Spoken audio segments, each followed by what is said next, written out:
Along the fertile banks of the Zambezi River lived Baba Juma, a respected merchant whose trade caravans stretched far across the land. He was known for his fine cloth dyed with indigo, spices from the Swahili coast, and beads that shimmered like the stars. Baba Juma's compound was bustling with workers pounding millet, children playing with clay animals, and the warm voices of his 3 daughters, whose laughter brought life to the homestead.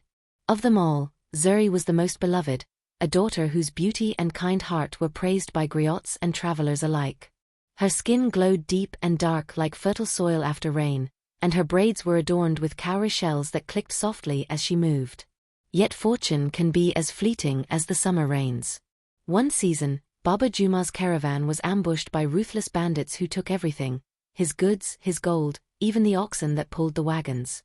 News of the disaster traveled like wildfire, and soon his creditors came to collect what he could not repay. The once mighty merchant saw his compound grow silent, the children's laughter fade, and his workers scatter to find new masters. Refusing to give up, Baba Juma heard of an opportunity by the coast, a dhow arriving with precious ivory that might save him. So, packing what little he had left, he set off on a long journey through savannah and woodland, determined to return with a gift worthy of his daughters. In his heart, he promised ZURI a simple token of love, a carved marula wood comb, if nothing else, to thank her for her loyalty.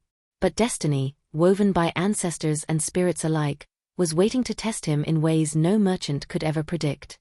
Baba Juma's journey was harsh. The sun baked the earth dry, and thorny acacia tore at his robes. His sandals wore through, and his water gourd nearly ran empty. As night approached, he became lost among the baobabs whose twisted trunks stood like ancient giants. Desperate and alone, he stumbled into a hidden grove no traveler had mapped. There, rising from the red soil, stood a palace built of fired clay, shining with polished cowrie mosaics and carved ancestral masks on its walls. Inside its courtyard, a mighty baobab tree spread its branches like protective arms, sheltering birds, insects, and secrets older than kings. It was here that Baba Juma, driven by hunger, picked a single marula fruit from a branch hanging low. No sooner had he touched it than the ground seemed to rumble, and from behind the tree stepped a creature born of nightmares and ancient magic, a towering man with the head of a leopard, spotted like the night sky, eyes golden and unblinking. His cloak was made from lion's mane, heavy with the smell of the hunt, and his arms were decorated with bone charms that rattled as he moved. "You dare steal from me?" the beast roared, voice like rolling thunder across the plain. Baba Juma fell to his knees, crying out, "Forgive me, mighty spirit. I meant no harm." The creature advanced, breath steaming with rage. "For your crime, I shall take what you love most," he snarled. Baba Juma wept, begging for mercy. At last, the leopard prince, for that was who he was, agreed to spare Baba Juma if he sent one of his daughters to live with him in the palace as payment. Terrified, the old man agreed and fled, leaving behind the fruit and any hope of peace. Returning home, Baba Juma's heart was weighed down like a stone in a river. His daughters greeted him with singing and warm embraces, but he could barely look them in the eyes. When he finally gathered the courage to tell his tale, sorrow filled the compound like a black cloud. His elder daughters wailed in fear, refusing to go to the lair of a monster. But ZURI stepped forward calmly, placing her delicate hand on her father's shoulder. "Baba, you have given us everything. If my journey will save you, then let me go," she said, her voice gentle as a morning breeze. Though Baba Juma tried to refuse, ZURI insisted. She gathered her finest Kent cloth, woven in shades of deep green and gold, and wore bracelets that rang like tiny bells when she walked.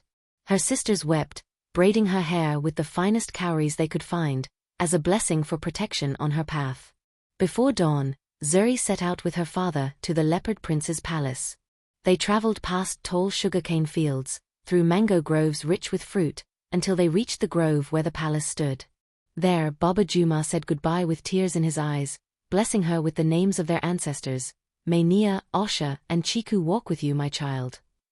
As ZURI crossed the palace threshold, she carried not just courage, but the love of her family and the strength of 1,000 ancestors. Inside, the leopard prince waited, watching with eyes that glowed like embers, as if testing whether her heart would stand firm. Life in the leopard prince's palace was nothing like ZURI had imagined. The red clay walls were warm in the evening light, and the great baobab in the courtyard sang with birds each morning. Spirits of the ancestors danced through the halls in whispered breezes, blessing or warning her in dreams. Mkali, the leopard prince, was fearsome to look upon, with a head that bristled with whiskers and sharp, shining teeth. Yet he treated ZURI with surprising gentleness, allowing her to roam the palace freely. At night, they ate together, steaming ugali with okra stew, honeyed baobab fruit, and spiced millet beer. He would listen quietly as she told him stories from her childhood, how she played among the goats, how she learned to dance by the village fireside, how she loved to sing her grandmother's songs. ZURI's voice was sweet, carrying the echoes of her ancestors, and each night Mkali sat closer, drawn by something he did not understand. She, in turn, learned about his own story, how he was once a proud prince who refused the wisdom of a Sangoma, cursing himself to this monstrous form until he could truly love and be loved in return. Though he terrified her at first, ZURI began to see the nobility in Mkali's heart. He protected the grove's animals, respected the spirits of the land, and carried deep grief for his mistakes.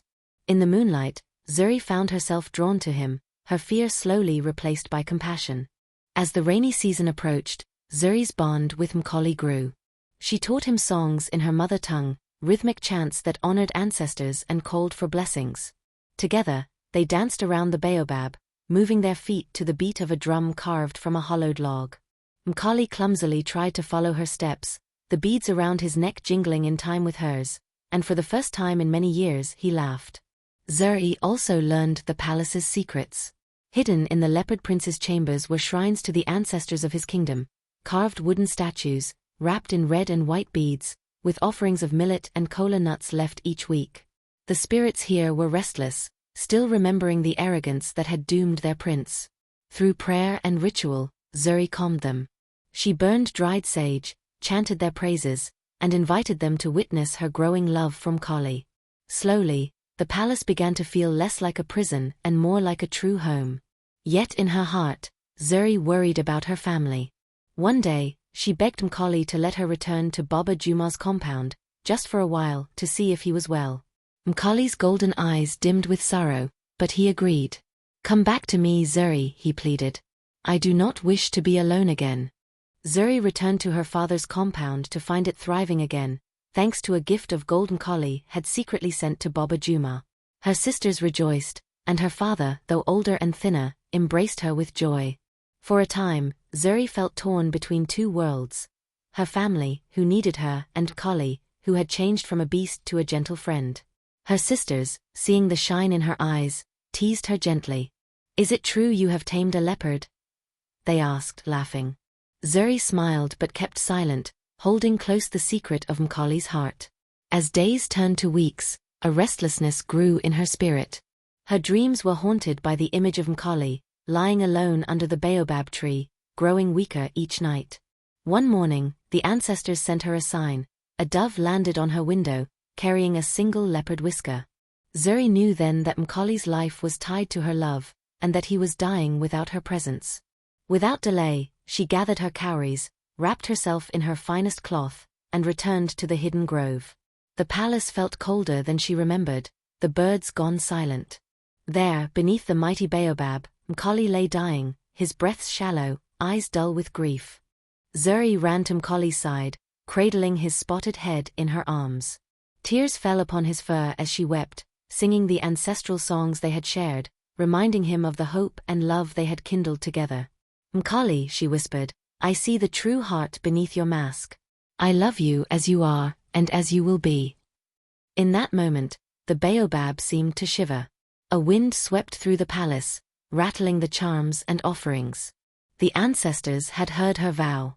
Bright lights surrounded Mkali, and the leopard's mask cracked like old clay. Beneath it emerged a handsome young chief, skin a rich brown, adorned with beads and cowries that matched ZURI's own. His eyes, once wild, now shone with gratitude and peace. "ZURI," he breathed, "you have freed me." The palace came alive again, birds singing and spirits rejoicing.